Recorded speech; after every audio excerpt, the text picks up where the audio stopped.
welcome. So let's discuss the visit of the R's, an early start once again. We're getting used to these 12:30s now. We've already had a couple this season, and there's a couple more still to come before Sky Sports, I think, have to announce the final round of television games very soon. I think it's certainly before the end of this month, because it's March the 8th is the next round of games that need to be rolling covered. basis, Joe. It's a 4-week rolling program. So have we gone back to that? Does it not have to be done? No, not after the end of February. No. Up to the end of February, it's got to be X amount in advance, and then it's a 4-week rolling. Right. Okay. Sorry, my mistake. I thought they were carrying it through the whole season, but obviously not. So a couple more weeks to go yet until we find out how many more 12:30s we get. Sky do love a good game at Home Park, and they're bringing their Sky Sports Plus cameras to Home Park this time for the visit at QPR 12:30 kickoff. Adam, I'm sure you're going to provide us with a lovely preview piece on Marti Cifuentues R's, who fair play to them, have picked up a fair bit of late. They've climbed themselves out of danger for the time being. Something we'd like to do at some point. What can we expect from the Hoops? Yeah, fair play to them, like you say, for pulling themselves up from where they were. I think Graham mentioned, was it 6th in the form table recently? So shows it's another tough game coming our way. That being said, no surprises necessary for those who watch the reverse fixture. Of course, that was in very specific circumstances, playing an hour with 10. But I'm still expecting the fairly classic 4-2-3-1, the fairly the sort of football we expect from a. I've just had a Gavin Ward flashback. Sorry. Oh gosh, I'm saying yeah. I mean, I'm sorry. He was the fourth official last night. I know. I was breaking out cold sweat when he was walking out of the tunnel before the game, and it wasn't for a good reason either. It sent shivers down my spine. Yeah. Rarely happens to me for good reason either. But yeah. So I've it's what you're going to get with QPR. They're the classic. I don't want to sound stereotypical, but the classic European management of being comfortable on the ball, whilst also, as we saw when we were there, getting it forward quickly with Fry as a fairly tall centre forward, and they've got Chelar as well. I'm not sure if he's fit at the moment. You do a very, very similar job. The midfield may look a little bit different to what we had last time. Jonathan Varane was a new signing when we first went up there, and I think they'd have liked to have brought him on in that game in the sort of form that he's in now, because he's very much more settled now, and I think would have been able to make that sort of difference had he had that game time in England behind him. When we were down to 10, and Sam Field is still there in midfield with as he was last time around. So that the one thing that we are perhaps less likely to see are the two wingers, who there was a lot of fanfare about when we first went up there with Karamoku Dembele and Saito, I believe, on the other side, who'd recently been brought in. I think one's more of a bench player these days and one's not fit. So it's yeah, we're likely to see Ilias Chair, Paul Smith in those positions based on the way things have recently been, who are both still very talented players. I mean, you can say what you like about why Ilias Chair was absent last time, but it doesn't look like he's going to be this time. So as an interesting one. So yeah, I think you can get at them. I've been impressed with Nardi in goal, but in defence, we're not seeing. I mean, Steve Cook's going to be a huge miss for them. There's a Clark Salter, I think, who kind of came back at a similar time, but isn't really in shape to have the same effect. So I think you can trouble them at the heart of the defence, particularly if we have a couple of creators in there, which I've no doubt we will, no matter who lines up, whether it be Beidou, Al-Haj or Whittaker in those situations.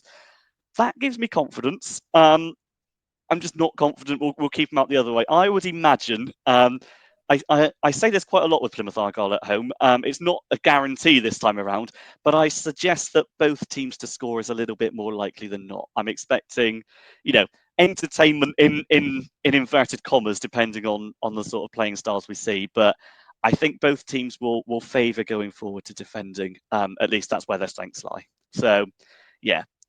I won't give you the prediction yet, but I'd suggest goals either way. Yeah, I think, Graham, this is going to be very different to last night's game, wasn't it? Gary Rowett had 2 banks of 4. There was never more than 8 yards separating the midfield four than the defensive four. It was very hard to break them down. Marti Cifuentues plays a bit more of an expansive brand of football. They're I've seen QPR a couple of times in recent months on said Sky Sports platforms, and I've actually been quite impressed with how they've gone about it. Even when they weren't in great form, they still have a very pleasing style of football, really. So that could actually play into our strengths a little bit, won't it? Because we really did struggle last night in trying to get through Oxford's banks of four, and perhaps if it is a bit more of an open game, then maybe Miron's aggressive press will yield a bit more of a fruitful outcome in front of goal. Yeah, I mean they're a possession-based side and got some talent. Certainly, is it? I never know how to pronounce his name. I'll just call him Chair. He's certainly trust me, one neither of the do most, I. So that's safe. He's one of the most talented players in the league. They play quite open, so I mean we've got every opportunity of getting at them, and equally they've got every opportunity of getting at us. Frey is a big monster centre forward. I think he was the one who scored from the corner, wasn't he? Near post corner. So we've got to be on a metal there because I think they've done that a few times this season. So him and Poulsen will make an interesting battle because he's not the quickest, so which is reassuring. I think in this game we've got to score first. We score first, and this is what happened a bit last. If we'd scored in the first 20 minutes, the crowd would have been lifted. The whole dynamic would have changed. We've got to score first, and if we do, then we can get up. Then the crowd can get behind, and we can win it. But we've just got to turn these periods of dominance absolutely. with a goal, don't we? Because even Rooney's Argyle at home, Graham, for all their failings, there were a lot of games where they had moments where they were on top and weren't able to score, unlike Steven Schumacher's Argyle used to be able to do. So if Muslic can get into them, that when you're on top, you have to score. I mean, Morgan's the typical example of that. Last season, virtually every shot he hit from distance went in. I mean, he had an incredible strike rate. And this season, up until recently, every shot he's hit has been blocked because they've doubled up and blocked him. I mean, the goal against Brentford would have given him more confidence. He could be our match winner because he didn't have his best game yesterday, but he's the sort of player that can step up and make a difference. And if we're going to win one of the three of the 8 days, I always felt QPR was the one that we were going to win because we can get at them and they're not so defensive and robust. I mean, Burnley, was it nine goals in 26 games, is it? I think they conceded. So that's not going to be an easy one. So this is the game to win. And we've just got to get at them. And they are, I mean, when we played away, we did withstand their attacks pretty well with 10 men. We went above and beyond. So we're capable of holding them at bay, but we just got to get at them, and hopefully we will and get that first goal. That's what I keep saying. Sam, really tricky question to ask you, really. Of course, there's been mentioned on screen there by Kevin Jones that the point yesterday is looking better now with Pompey losing, because of course the big issue with not winning yesterday was that all Pompey have extra games in hand. Well, one of them is about to be wasted essentially with Luke getting beat. But away from that, real tough question for you, I guess, is who on earth's going to start this and what sort of shape are we going to have? That's your question before we do predictions. Assuming we're going on our current knowledge of who is available, if we sign another centre-back, then I just think you do a straight swap with them in for Galloway because I don't think Galloway's going to be fit. I think it has to be four at the back. Now, I want to just briefly say that I have been corrected that apparently Timo did finish the game at left centre-back at Brentford. But I think what it was we were initially at a back four when we made the subs. And then when we scored, we went to kind of a back five to sit in. So I think I was partially right, but Graham was also primarily correct in that Timo did end the game, Timo Puhac as a left centre-back. So I'll stand corrected on that. However, I still maintain I don't want to see him there for 90. because I think he'll just, backs to the wall, seeing out a 1-0 win, fair enough. But I think he'll just kind of wander out of position too much and leave too much space. So I could be wrong. I don't think he'll start there. Based on what we've got, I think it has to be a back four just by default, which is probably going to be Pleguezuelo and Paulson centre backs. That just doesn't sound right as I'm saying it. We've got to bring someone in, haven't we? We've got to bring someone in, or else it's going to be something not very pretty, or just pray that Galloway somehow fit. I can't. I'll be brutal. I can't see that. No. Not with how he was at full time yesterday. I can't see that at all. Okay, so it's either one of three options. Then it's Galloway has a Lazarus star recovery. It's we bring someone in. It's we play Puach at left centre back, or it's we go to a back four. It's one of those four options, and hopefully one of the first two. But we'll see. What I would do, irrespective of the shape we play, is bring Sorinola in on the right side, because I don't think it's a coincidence that we were weaker for only having width on one side. I would probably rest Mumba for a game or two. I think Mumba's a good player in the right system. I think he's been one of our better players in a pretty bad season. But even so, I think I would go width on both sides. I would go Sorinola and Puach on either side, and I would probably drop Darko JB, who I think with all respect to him, and look, there's a lot of disagreement in this podcast on him. Some people think he's amazing, some people think he's terrible, some people are right in the middle. I don't think he's amazing. I think there's a player there who I should quantify. I don't think we will see the best of him. I think somebody else will probably see the best of him, but we're just part of his development. That was more aimed at John, to be fair. But I think there's a wide spectrum of opinion on JB. I'm more on the negative end, the positive, but I do appreciate he can have a good game at times. He had an absolute shocker last night, an absolute shocker. So I would probably put JB out the team again, assuming no CM signs. I would be tempted by Houghton. I genuinely would be tempted by Caleb Robertson again, because I think he did have a really bright game at Brentford. So I'd maybe go Randall and Roberts, Sorinola and Puach, Whittaker, Bundu, Beidou, and probably give Al Hadj a rest.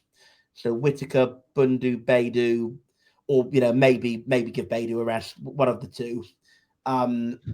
Pleguezuelo, Paulson, and pray we have somebody to play at left centre back who's viable, whether that's a new signing, whether it's Galloway. It's blooming slim pickings, isn't it? But that's where I'd go. Graham, you're shaking your head. Surely the logical thing is just Puach plays at left centre back, Sorinola plays at right back, and Mumba at left back. Mumba at left back, yeah, exactly. Yeah. And I would give thought to bringing Caleb in for JB. I think people forget JB's only 19. He's very young and early in his development. So, and I will commend him. He knew he wasn't having a good game, but you look at what he was doing in the 90 plus minutes. He was driving forward, trying to do his best, not knowing he wasn't at his best. So I commend him for that. But I would play Caleb, because Caleb is very good at moving the ball. He's quite combative in the middle. And I would favour him in place of JB. Otherwise, it would be the same side that we've got, the same back five that we've just talked about. Adam and Caleb in the middle, and the same front three that started last night. Yeah, I think Caleb, as I said on the FA Cup podcast last week, it sounded to me on the radio, certainly, and from what I've heard of people at the game, that it was almost like a coming of age performance from Caleb Roberts. Yeah, definitely. He was definitely more of a. I don't mean this in a negative sense. It's going to sound like it was more like he became a man in that game than he did in the performances last season, and that is a real positive to Caleb. And it's difficult. It's difficult for him, obviously, not being able to play 18s football this year. It's a really difficult season for him, and to come in and do what he did last weekend, I think is hugely admirable. And hopefully, if there is going to be a change in midfield, then hopefully it is him who gets the nod.